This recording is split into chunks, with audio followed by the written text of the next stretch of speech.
أعوذ بالله من الشيطان الرجيم. بسم الله الرحمن الرحيم. قال ألم أقل لك إنك لن تستطيع معي صبرا قال إن سألتك عن شيء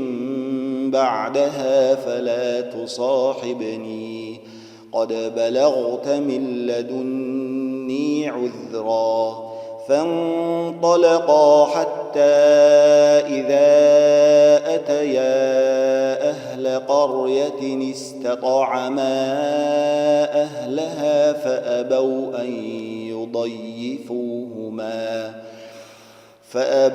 أن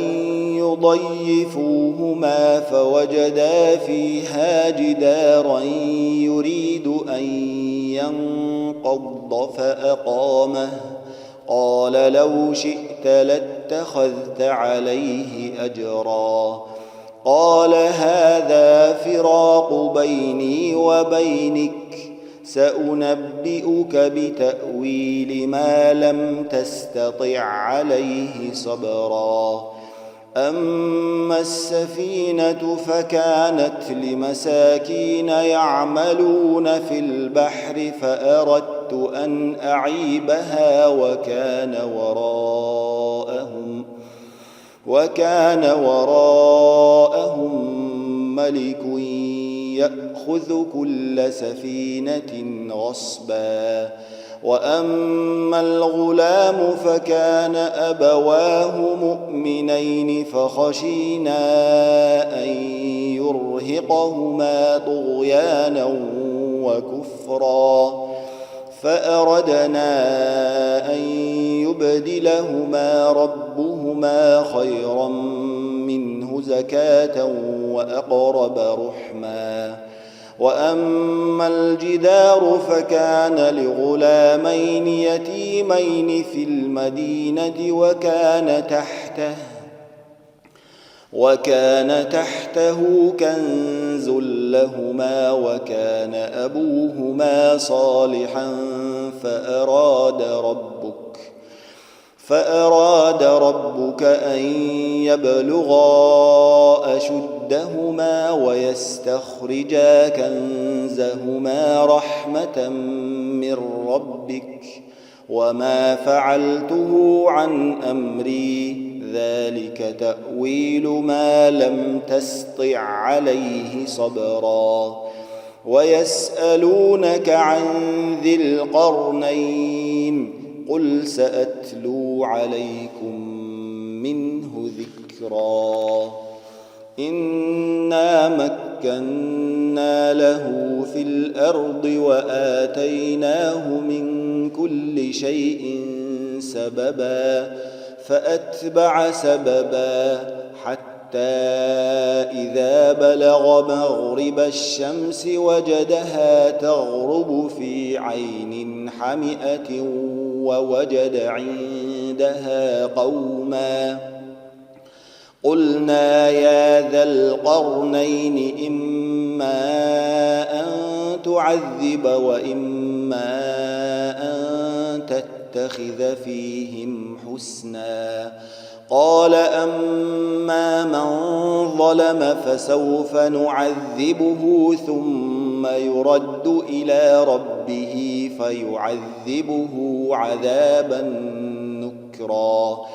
وأما من آمن وعمل صالحا فله جزاء الحسنى وسنقول له من أمرنا يسرا. ثم أتبع سببا حتى إذا بلغ مطلع الشمس وجدها تطلع على قوم لم نجعل لهم من دونها سترا. كذلك وقد أحطنا بما لديه خبرا. ثم أتبع سببا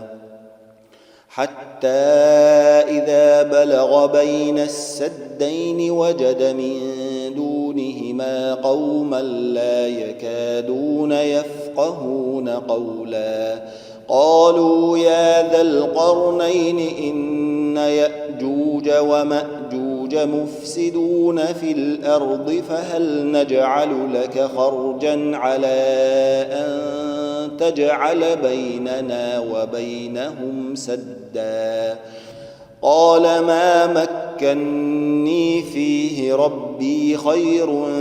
فأعينوني بقوة أجعل بينكم وبينهم ردما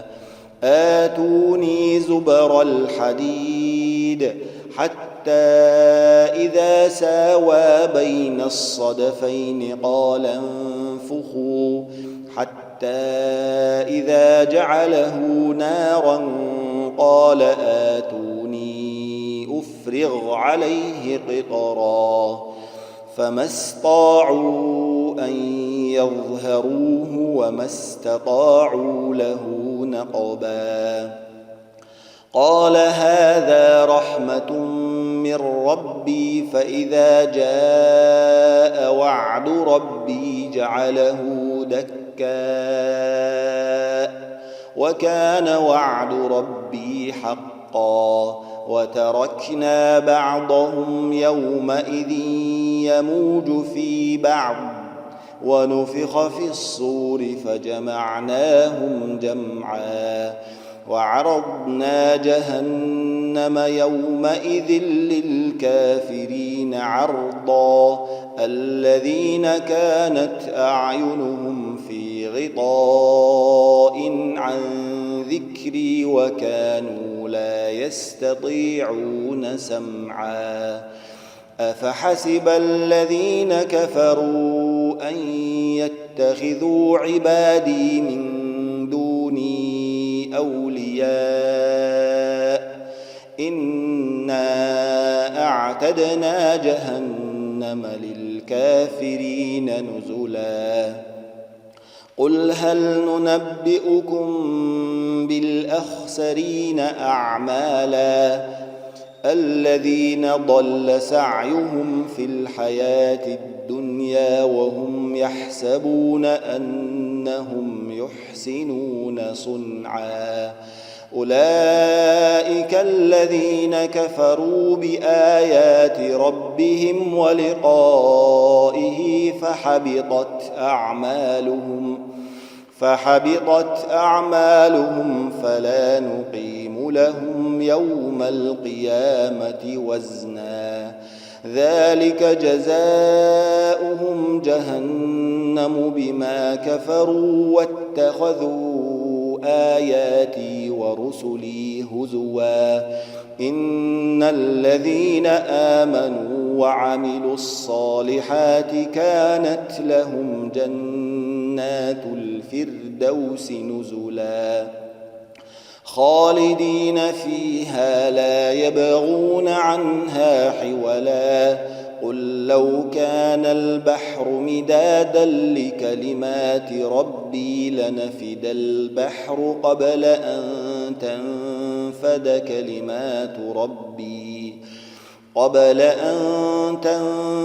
كلمات ربي ولو جئنا بمثله مددا قل إنما أنا بشر مثلكم يوحى إلي أنما إلهكم إله واحد فمن كان يرجو لقاء ربه فليعمل عملا صالحا ولا يشرك بعبادة ربه أحدا بسم الله الرحمن الرحيم كافها يا عين صاد ذكر رحمة ربك عبده زكريا إذ نادى ربه نداء خفيا قال رب إني وهن العظم مني واشتعل الرأس شيبا ولم أكن بدعائك رب شقيا وإني خفت الموالي من ورائي وكانت امرأتي عاقرا فهب لي من لدنك وليا يرثني ويرث من آل يعقوب واجعله رب رضيا يا زكريا إنا نبشرك بغلام اسمه يحيى لم نجعل له من قبل سميا قال رب أنى يكون لي غلام وكانت امرأتي عاقرا وقد بلغت من الكبر عتيا قال كذلك قال ربك هو علي هين وقد خلقتك من قبل ولم تك شيئا قال رب اجعل لي آية قال آيتك ألا تكلم الناس 3 ليال سويا فخرج على قومه من المحراب فأوحى إليهم أن سبحوا بكرة وعشيا يا يحيى خذ الكتاب بقوة وآتيناه الحكم صبيا وحنانا من لدنا وزكاة وكان تقيا وبرا بوالديه ولم يكن جبارا عصيا وسلام عليه يوم ولد ويوم يموت ويوم يبعث حيا واذكر في الكتاب مريم إذ انتبذت من أهلها مكانا شرقيا فاتخذت من دونهم حجابا فأرسلنا إليها روحنا فتمثل لها بشرا سويا قالت إني أعوذ بالرحمن منك إن كنت تقيا قال إنما أنا رسول ربك لأهب لك غلاما زكيا قالت أنى يكون لي غلام ولم يمسسني بشر ولم أك بغيا قالت أنى يكون لي غلام ولم يمسسني بشر ولم أك بغيا قال كذلك قال ربك هو علي هين ولنجعله آية للناس ورحمة منا وكان أمرا مقضيا فحملته فانتبذت به مكانا قصيا فأجاءها المخاض إلى جذع النخلة قالت يا ليتني مت قبل هذا وكنت نسيا منسيا فناداها من تحتها ألا تحزني قد جعل ربك تحتك سريا وهزي إليك بجذع النخلة تساقط عليك رطبا جنيا فكلي واشربي وقري عينا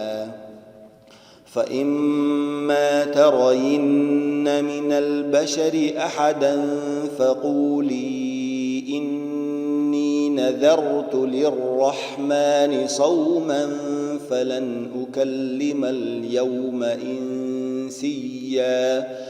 فأتت به قومها تحمله قالوا يا مريم لقد جئت شيئا فريا يا أخت هارون ما كان أبوك امرأ سوء وما كانت أمك بغيا فأشارت إليه قالوا كيف نكلم من كان في المهد صبيا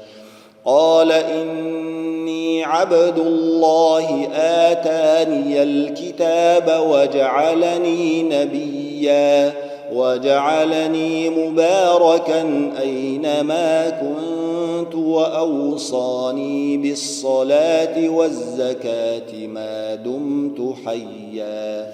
وبرا بوالدتي ولم يجعلني جبارا شقيا والسلام علي يوم ولدت ويوم أموت ويوم أبعث حيا ذلك عيسى بن مريم قول الحق الذي فيه يمترون ما كان لله أن يتخذ من ولد سبحانه إذا قضى أمرا فإنما يقول له كن فيكون وإن الله ربي وربكم فاعبدوه هذا صراط مستقيم فاختلف الأحزاب من بينهم فويل للذين كفروا من مشهد يوم عظيم أسمع بهم وأبصر يوم يأتوننا لكن الظالمون اليوم في ضلال مبين وأنذرهم يوم الحسرة إذ قضي الأمر وهم في غفلة وهم لا يؤمنون إنا نحن نرث الأرض ومن عليها وإلينا يرجعون واذكر في الكتاب إبراهيم إنه كان صديقا نبيا إذ قال لأبيه يا أبت لم تعبد ما لا يسمع ولا يبصر ولا يغني عنك شيئا يا أبت إني قد جاءني من العلم ما لم يأتك فاتبعني أهدك صراطا سويا يا أبت لا تعبد الشيطان إن الشيطان كان للرحمن عصيا يا أبت إني أخاف أن يمسك عذاب من الرحمن فتكون للشيطان وليا قال أراغب أنت عن آلهتي يا إبراهيم لئن لم تنته لأرجمنك واهجرني مليا قال سلام عليك سأستغفر لك ربي إنه كان بي حفيا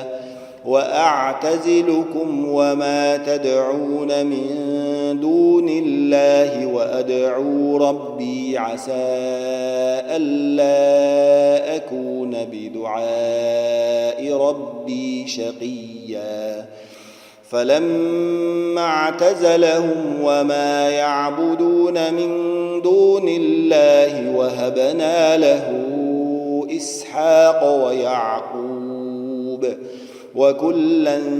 جعلنا نبيا ووهبنا لهم من رحمتنا وجعلنا لهم لسان صدق عليا واذكر في الكتاب موسى إنه كان مخلصا وكان رسولا نبيا وناديناه من جانب الطور الأيمن وقربناه نجيا ووهبنا له من رحمتنا أخاه هارون نبيا واذكر في الكتاب إسماعيل إنه كان صادق الوعد وكان رسولا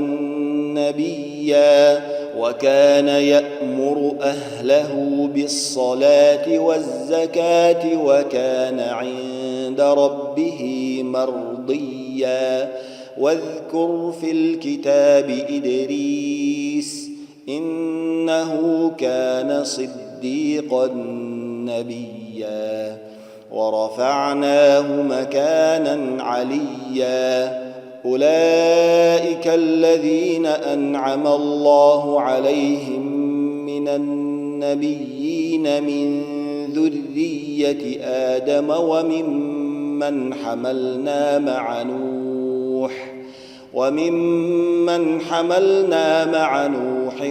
ومن ذرية إبراهيم وإسرائيل وممن هدينا واجتبينا إذا تتلى عليهم آيات الرحمن خروا سجدا وبكيا فخلف من بعدهم خلف أضاعوا الصلاة واتبعوا الشهوات فسوف يلقون غيا إلا من تاب وآمن وعمل صالحا فأولئك يدخلون الجنة ولا يظلمون شيئا جنات عدن التي وعد الرحمن عباده بالغيب إنه كان وعده مأتيا لا يسمعون فيها لغوا إلا سلاما ولهم رزقهم فيها بكرة وعشيا تلك الجنة التي نورث من عبادنا من كان تقيا وما نتنزل إلا بأمر ربك له ما بين أيدينا وما خلفنا وبين ذلك وما كان ربك نسيا رب السماوات والأرض وما بينهما فاعبده واصطبر لعبادته هل تعلم له سميا ويقول الإنسان أإذا ما مت لسوف أخرج حيا أولا يذكر الإنسان أنا خلقناه من قبل ولم يك شيئا فوربك لنحشرنهم والشياطين ثم لنحضرنهم حول جهنم جثيا ثم لننزعن من كل شيعة أيهم أشد على الرحمن عتيا ثم لنحن أعلم بالذين هم أولى بها صليا وإن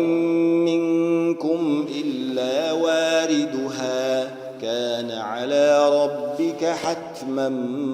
مقضيا ثم ننجي الذين اتقوا ونذر الظالمين فيها جثيا وإذا تتلى عليهم آياتنا بينات قال الذين كفروا للذين آمنوا أي الفريقين خير قال الذين كفروا للذين آمنوا أي الفريقين خير مقاما وأحسن نديا وكم أهلكنا قبلهم من قرن هم أحسن أثاثا ورئيا قل من كان في الضلالة فليمدد له الرحمن مدا حتى إذا رأوا ما يوعدون إما العذاب وإما الساعة فسيعلمون من هو شر مكانا وأضعف جندا ويزيد الله الذين اهتدوا هدى والباقيات الصالحات خير عند ربك ثوابا وخير مردا أفرأيت الذي كفر بآياتنا وقال لأوتين مالا وولدا أطلع الغيب أم اتخذ عند الرحمن عهدا كلا سنكتب ما يقول ونمد له من العذاب مدا ونرثه ما يقول ويأتينا فردا واتخذوا من دون الله آلهة ليكونوا لهم عزا كلا سيكفرون بعبادتهم ويكونون عليهم ضدا ألم تر أنا أرسلنا الشياطين على الكافرين تؤزهم أزا فلا تعجل عليهم إنما نعد لهم عدا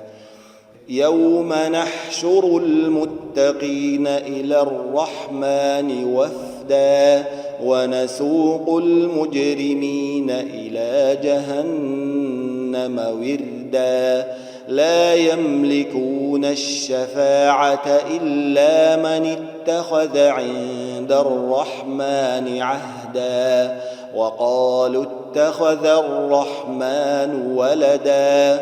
لقد جئتم شيئا إدا تكاد السماوات يتفطرن منه وتنشق الأرض وتخر الجبال هدا أن دعوا للرحمن ولدا وما ينبغي للرحمن أن يتخذ ولدا إن كل من في السماوات والأرض إلا آتي الرحمن عبدا لقد أحصاهم وعدهم عدا وكلهم آتيه يوم القيامة فردا إن الذين آمنوا وعملوا الصالحات سيجعل لهم الرحمن ودا فإنما يسرناه بلسانك لتبشر به المتقين وتنذر به قوما لدا وكم أهلكنا قبلهم من قرن هل تحس منهم من أحد أو تسمع لهم ركزا بسم الله الرحمن الرحيم طه ما أنزلنا عليك القرآن لتشقى إلا تذكرة لمن يخشى تنزيلا ممن خلق الأرض والسماوات العلى الرحمن على العرش استوى له ما في السماوات وما في الأرض وما بينهما وما تحت الثرى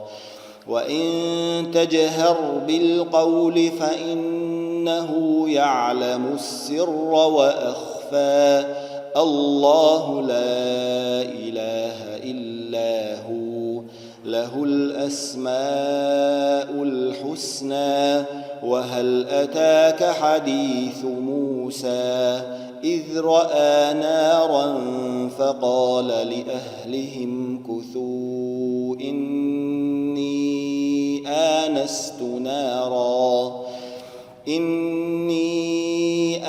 آنست نارا لعلي آتيكم منها بقبس أو أجد على النار هدى فلما آتاها نودي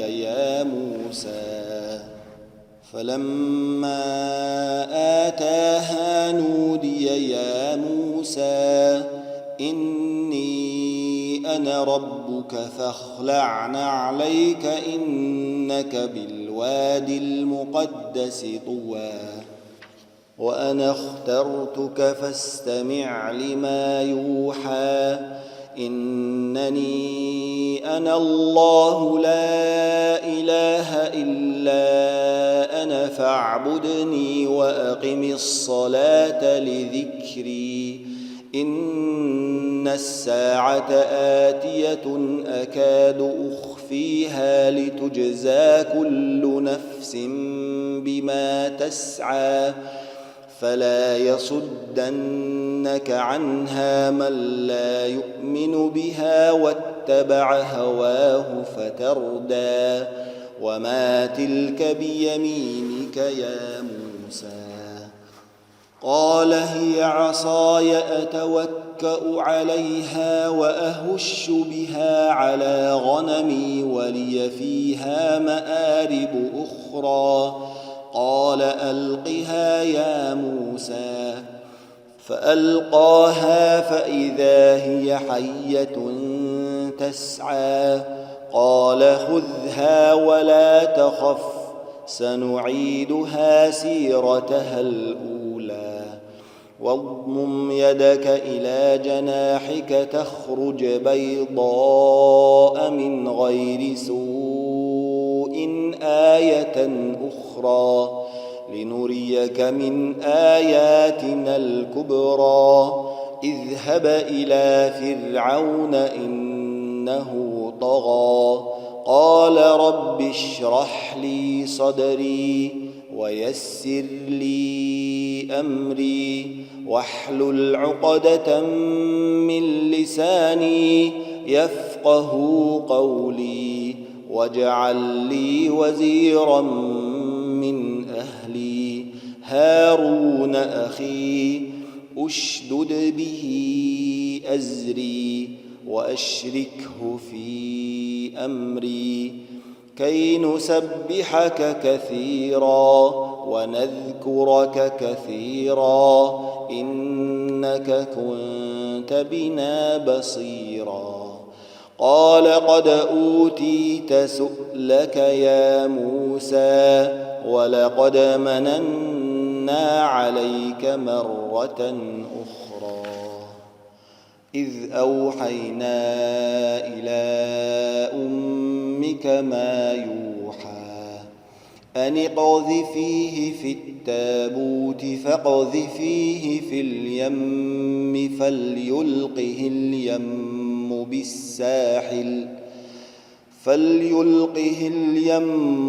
بالساحل يأخذه عدو لي وعدو له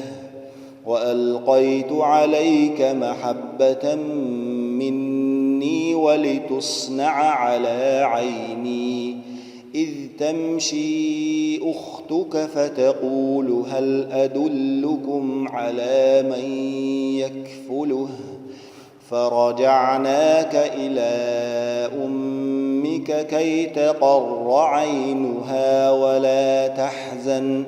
وقتلت نفسا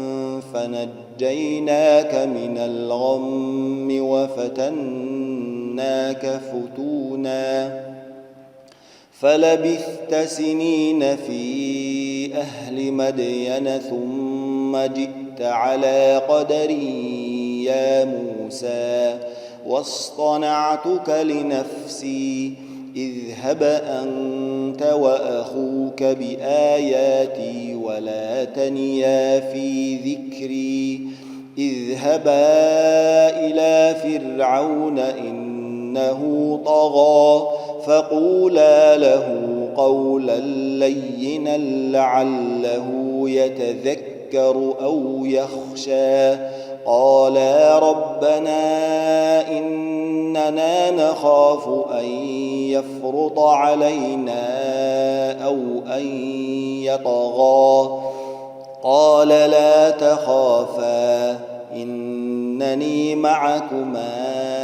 أسمع وأرى فأتياه فقولا إنا رسولا ربك فأرسل معنا بني إسرائيل ولا تعذبهم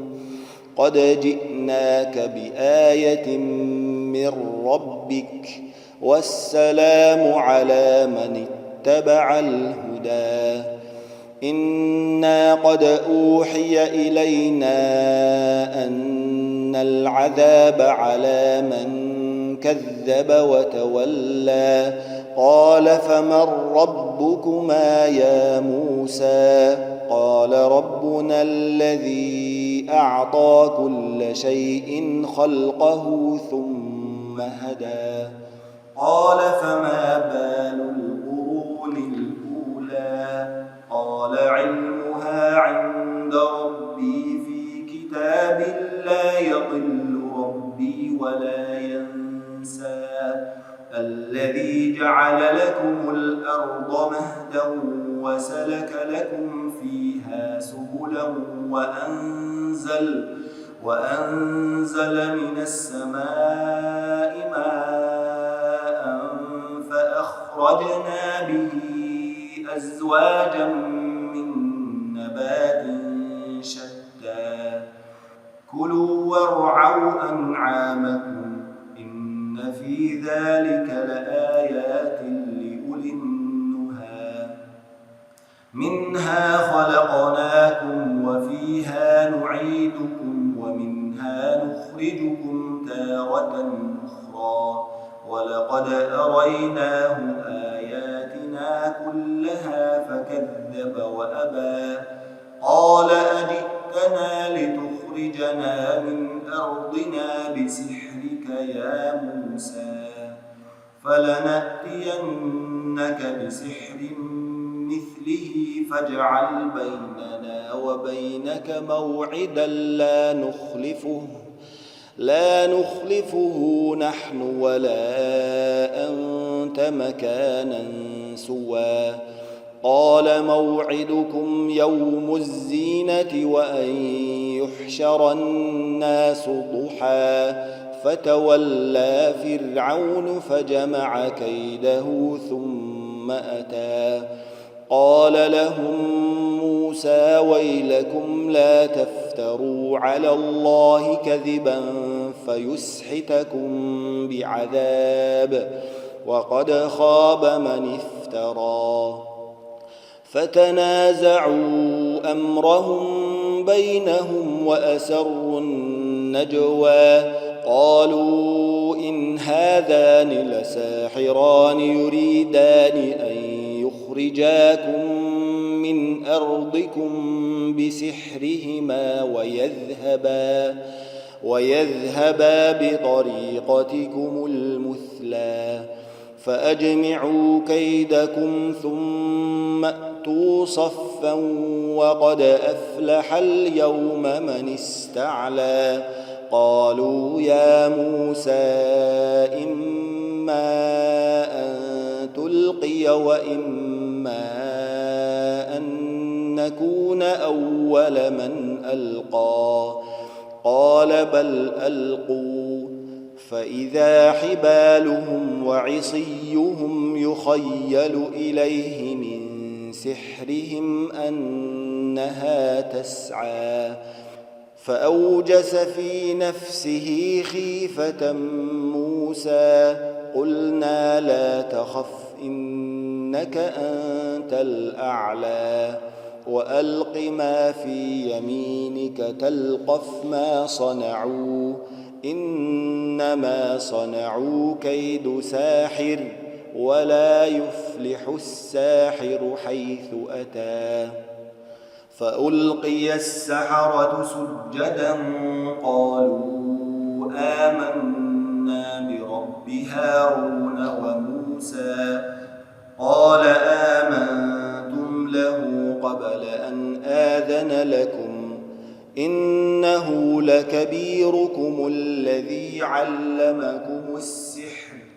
فلأقطعن أيديكم وأرجلكم من خلاف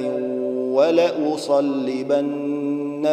في جذوع النخل ولتعلمن أينا أشد عذابا وأبقى قالوا لن نؤثرك على ما جاءنا من البينات والذي فطرنا فاقض ما أنت قاض إنما تقضي هذه الحياة الدنيا إنا آمنا بربنا ليغفر لنا خطايانا وما أكرهتنا عليه من السحر والله خير وأبقى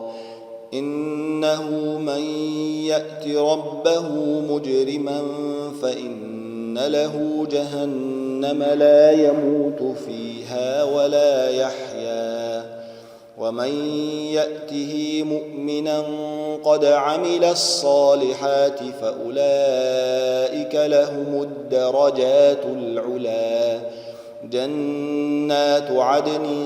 تجري من تحتها الأنهار خالدين فيها وذلك جزاء من تزكى ولقد أوحينا إلى موسى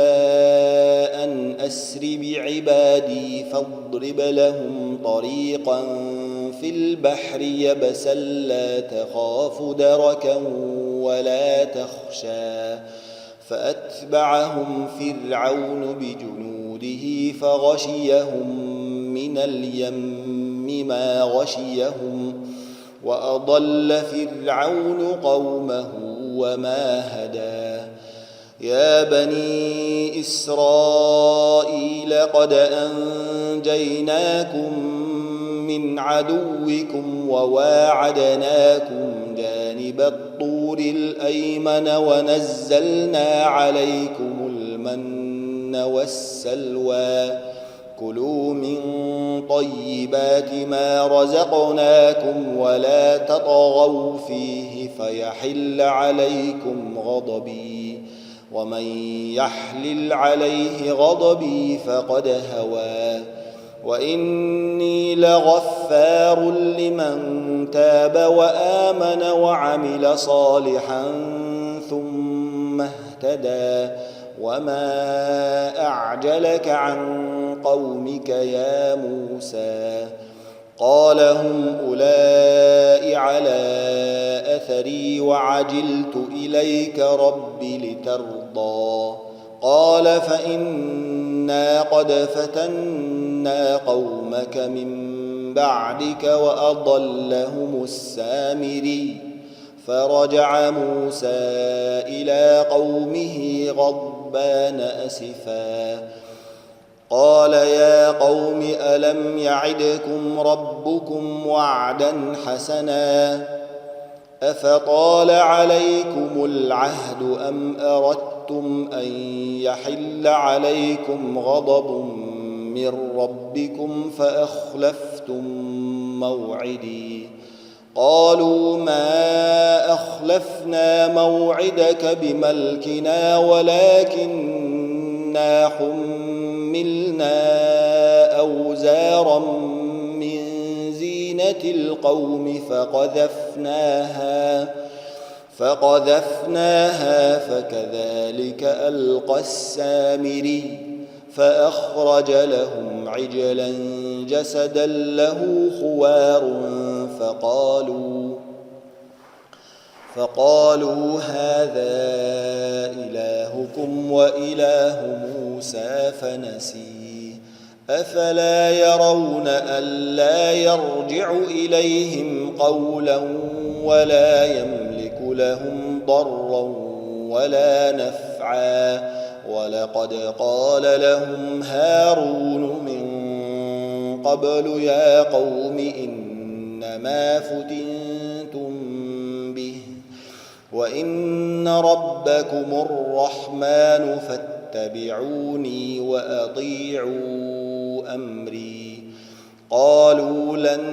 نبرح عليه عاكفين حتى يرجع إلينا موسى قال يا هارون ما منعك إذ رأيتهم ضلوا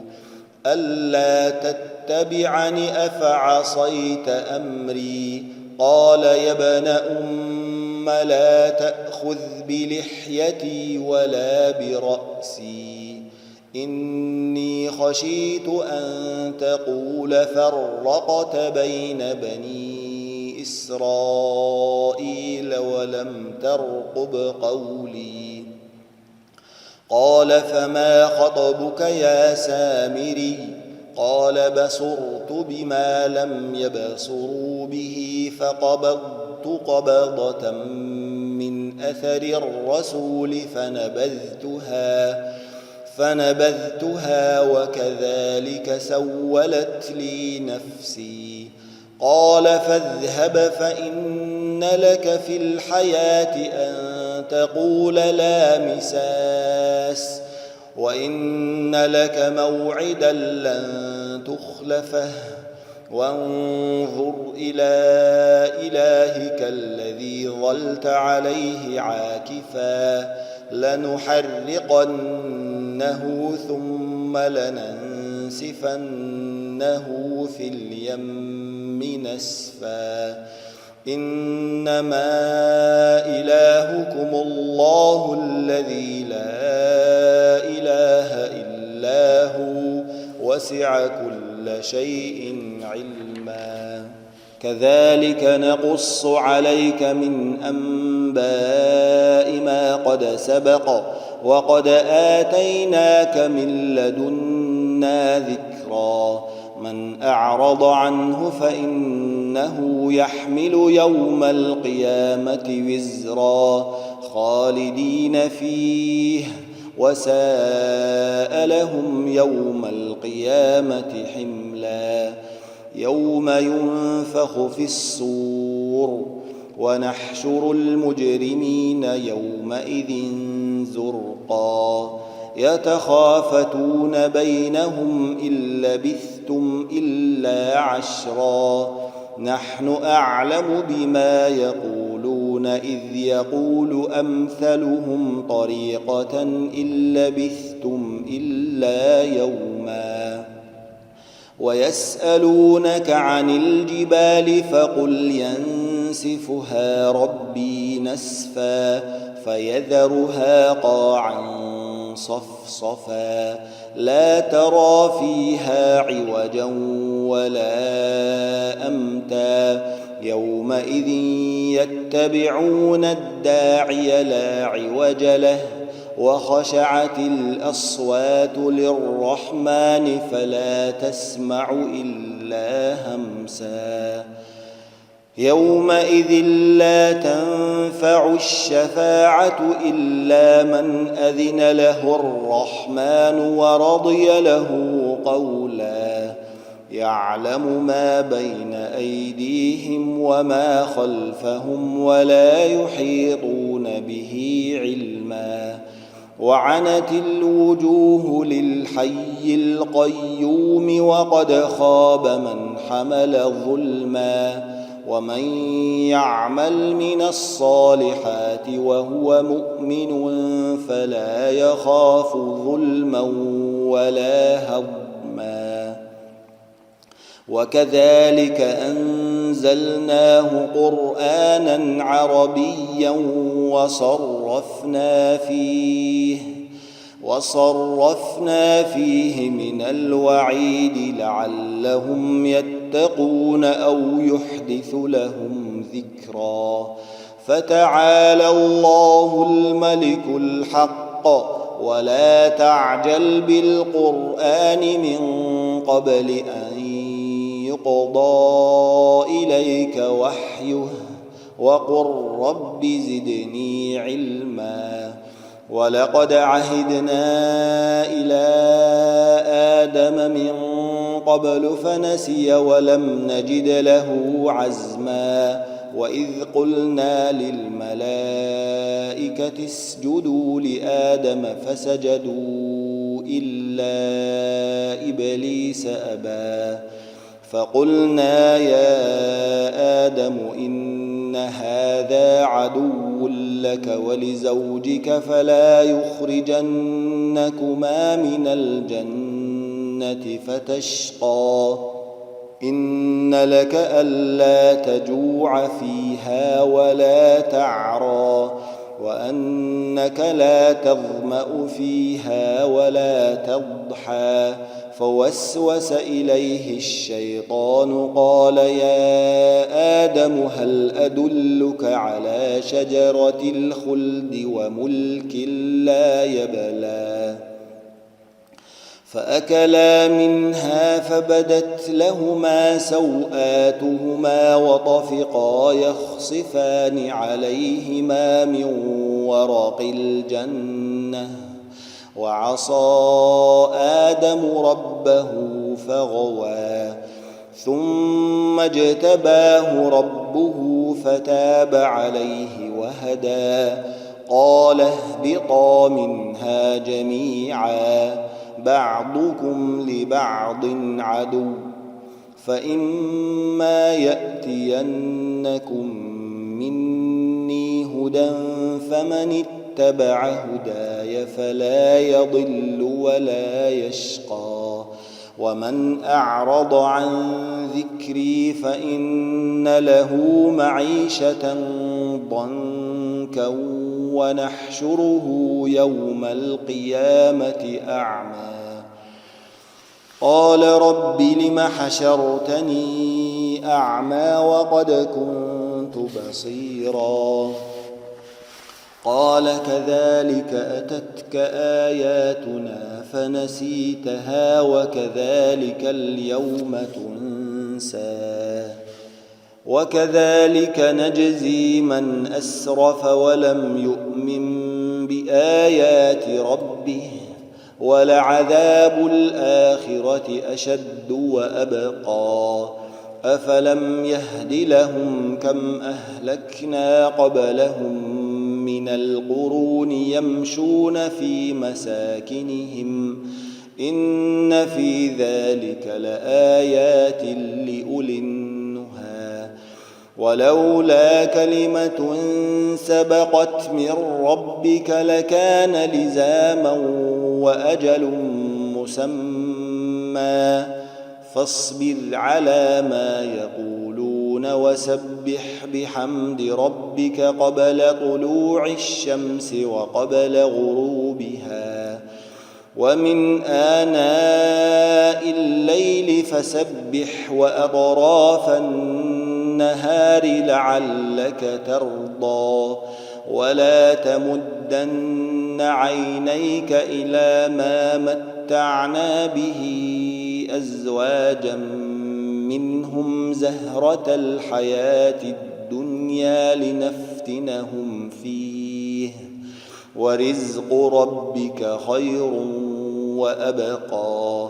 وأمر أهلك بالصلاة واصطبر عليها لا نسألك رزقا نحن نرزقك والعاقبة للتقوى.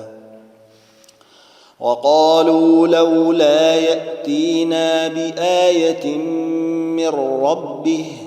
أولم تأتهم بينة ما في الصحف الأولى ولو أنا أهلكناهم بعذاب من قبله لقالوا ربنا لولا أرسلت إلينا رسولا